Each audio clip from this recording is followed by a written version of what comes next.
1567, Father Francisco Combes in his Historia de Mindanao mentioned that at one time in their history, the people of the island of Panglao invaded mainland Bohol and subsequently imposing their economic and political dominance in the area. They considered the previous inhabitants of the islands as their slaves by reason of war, as witnessed for example by how Dato Pagbuaya, one of the rulers of Panglao, considered Dato Sikutuna as his vassal and relative. Relations between the Sultanate of Ternate and the province of Bohol soared when the Ternatan Sultan learned the sad fate of his emissary and his men who were executed by the two ruling chieftains of Bohol as punishment for abusing one of the concubines. Thus, in 1563, the Ternatans attacked Bohol. 20 Wangans, deceitfully posing as traders, were sent by the Sultan of Ternate to attack Bohol. Caught unaware, the inhabitants of Bohol could not defend themselves against the Ternatan raiders, who were also equipped with sophisticated firearms like muskets and arquebuses, which the Boholanos saw for the first time. Such new weaponry were the result of the aid of the Portuguese to the Ternatan raid of Bohol. Bohol is derived from the word boho or bool. The island was the seat of the first international treaty of peace and unity between the native king, Dato Sikatuna, and Spanish conquistador Miguel Lopez de Legazpi on 16 March 1565 through a blood compact alliance known today by many Filipinos as the Sandugo.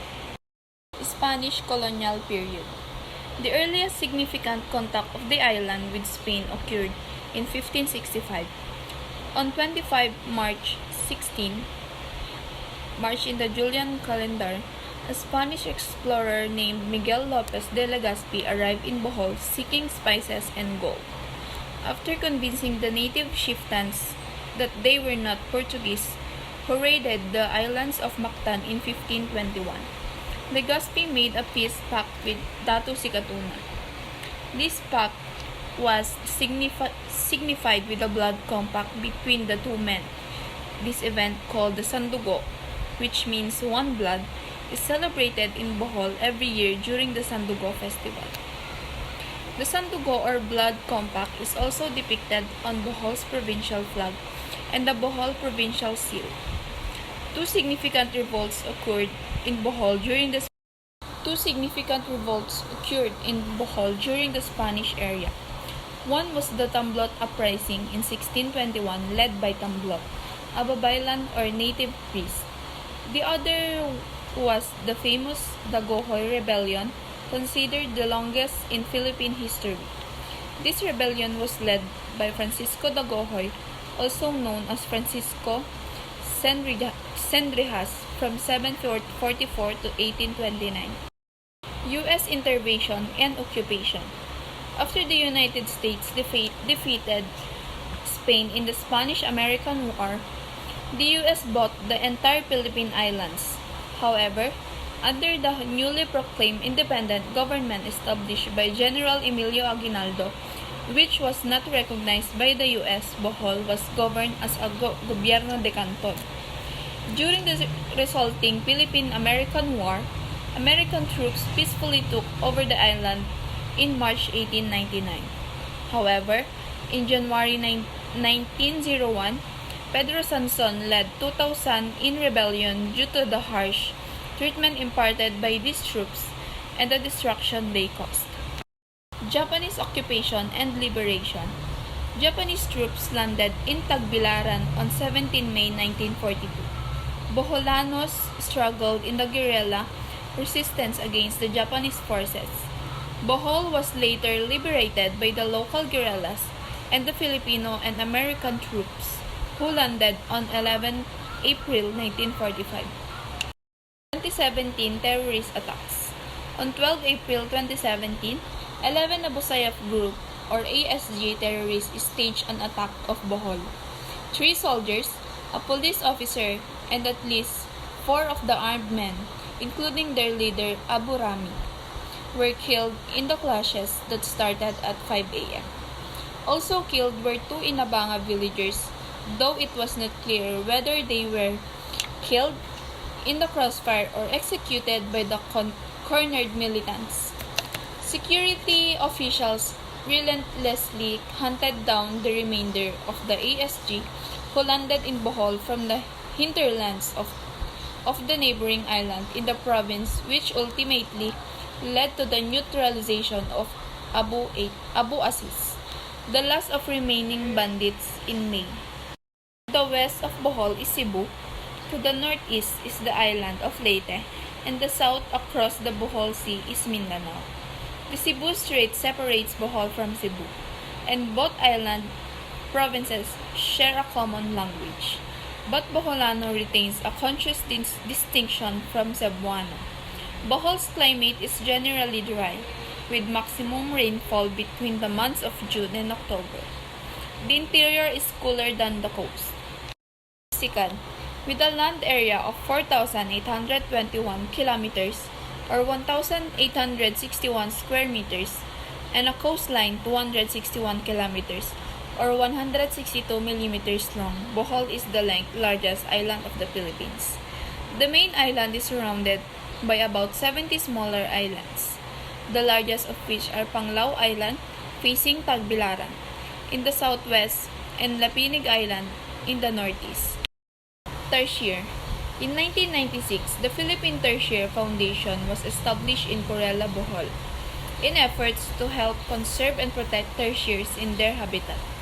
Forests and habitat sanctuaries have been created to ensure the safety of tertiaries while allowing visitors to roam and discover these miniature primates in their natural habitats. The tertiary is the smallest living primate that exists in several Southeast Asian countries today.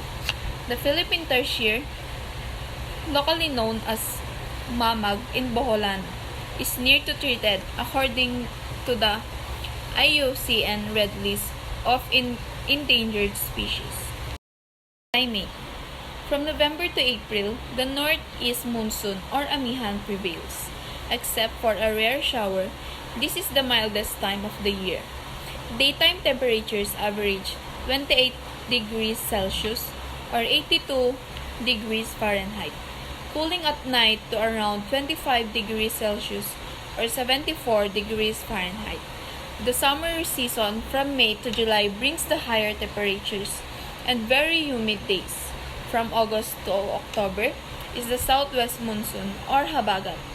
The weather during this season is not very predictable, with weeks of calm weather alternating with rainy days.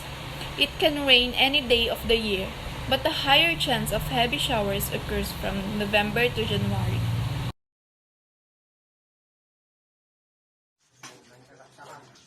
Come, let us experience the Boholaño Sandugo Festival, an annual historical celebration that takes place in every year in Tagbilaran city of Bohol. The kind of festival that commemorates the Treaty of Friendship between chieftain in Bohol, and Sambat Mascara Wai Regatta Festival, first Saturday of December, and Panaad sa Lobok, 80 feet in height, which is on top of the highest hill of Lobok, where one can view the neighboring towns, including Tagbilaran City, Holy Thursday, and Good Friday. Culture of Bohol. Come and visit Bohol to witness and experience Sandugo Shrine. The most famous Sandugo was performed by the chieftain of Bohol, Dato Sicatuna, and Spanish explorer Miguel Lopez de la Legazpi on March 16, 1565. Cultural Bohol highlights town cultural countryside, day tour, and budgeted Bohol country. Meet the hospitable and humble people of Bohol. Thanks for watching. Bohol. Chocolate Hill is one of the best tourist spots in Bohol. Chocolate Hill are composed of around 1,776 hills, Many tourists fail to see color brown and chocolate, like hills, because chocolate hills are covered with grasses only during summer grasses die, makes a vibrating brown color. The most famous destination in the island is Aloha Beach. Well, Panglao Island is usually associated with Aloha Beach, where you can find resorts and dive. Panglao Island is a renowned for its white sand beach, coral reef, and dive site. Danau Adventure Park is typically located in the mountainsides, Bohol, where many tourists eager to visit because of the activities like trekking, rock climbing, and kayaking. Philippine tarsier is a natural habitat of tarsier in Bohol. Tarsier are one of the smallest primates, small but have big eyes. Hinagdanan Cave is one of the spots in Panglao Island aside from Aloha Beach. This is a great spot in Bohol for spelunkers. The entrance to the cave is steep and narrow. Hinagdanan Cave has small holes in the ceiling that provides light below. Bshm may be trivia in Bohol. Bohol is also considered as the 10th largest island of the Philippines. Bohol province is a popular destination not only for locals but also to foreigners for its beaches and resorts. Bohol also play a role in the history of the country as it was the home of the 8th President of the Philippines. Peanut kisses. Bohol's most popular delicacy, peanut kisses, are shell-shaped cookies that promise nutty goodness and berry bite. The cookies are made from peanuts and egg whites baked to crunchy perfection. This snack is offered by most department stores and souvenir shops around Bohol. In fact, peanut kisses are so popular that they are also available in Cebu and select souvenir shops and other tourist destinations in the country. Bros, more commonly known as ladyfingers, bros are sweet treats that originate from the town of Baclayan, the pastries capital of Bohol.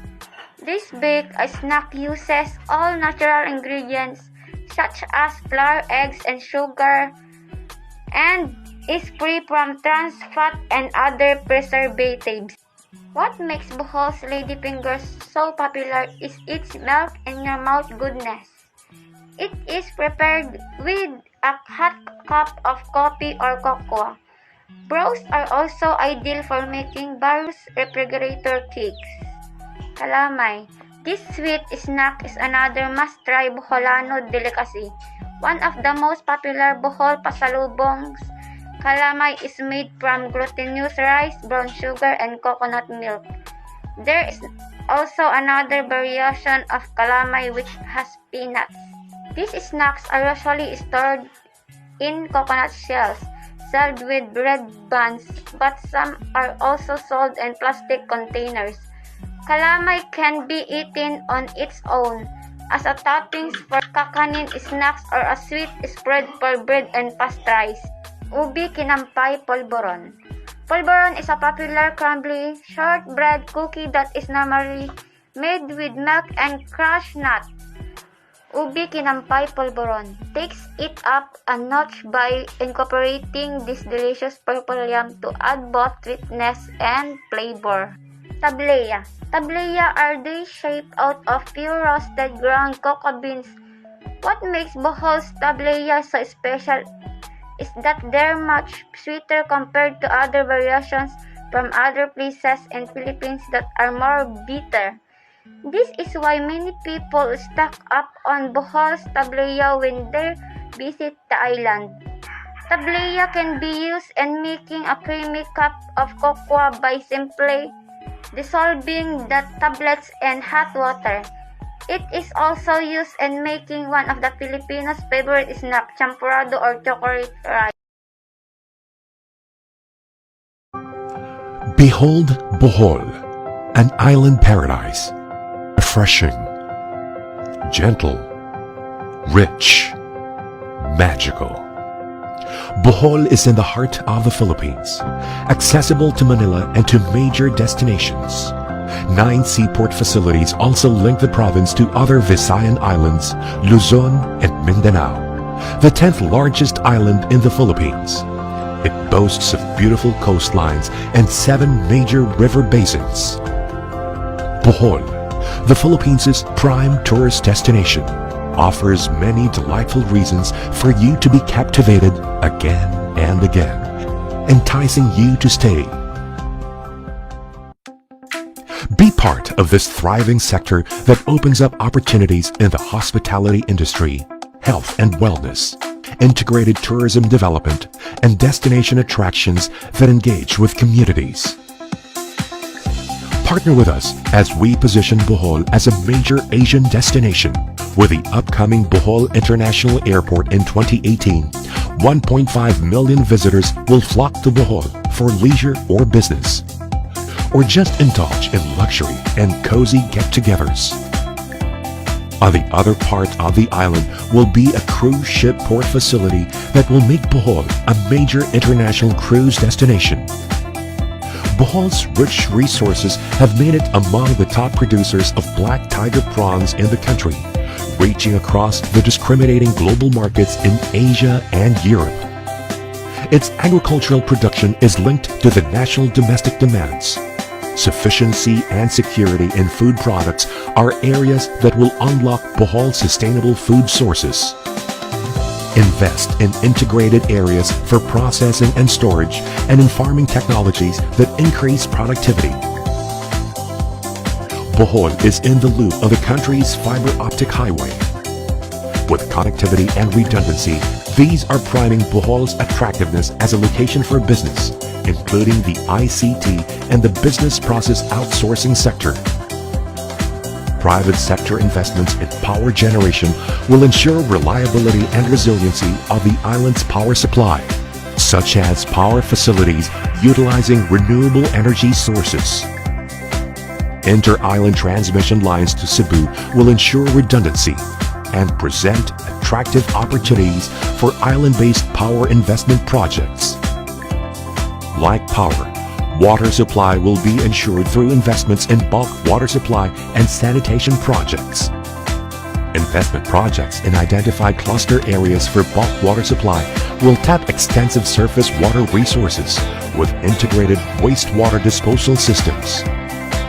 Major infrastructure and investment projects have been identified for future development that will open diverse opportunities. While anticipating for robust growth, careful regard of the environment and inclusive growth will ensure sustainable development in the island. Investing in Bohol is easy. Bohol has been awarded as the most business-friendly province in 2017 by the Philippine Chamber of Commerce and Industry. Low cost of doing business, thriving local economy, participatory and good governance, access to streamlined business processes, effective peace and security measures, quick emergency response system, and quality assurance in healthcare facilities. All these await our investors and entrepreneurs. Most of all, Bohol's best asset is her people, peace-loving, frugal, creative, persevering, loyal. With a young population and a competitive talent pool, we will provide the right people for your business. The provincial government, together with the private sector through the Bohol Chamber of Commerce and Industry and the Regional Development Council, assured that synergy and stakeholder participation is vibrant and has built a strong partnership to achieve Bohol's inclusive and sustainable development. A growing economy, diverse opportunities, relaxing. Life in an island resort. Truly a treasure. Bohol, your destination for both business and pleasure. Bohol, your island, your home. Behold, Bohol.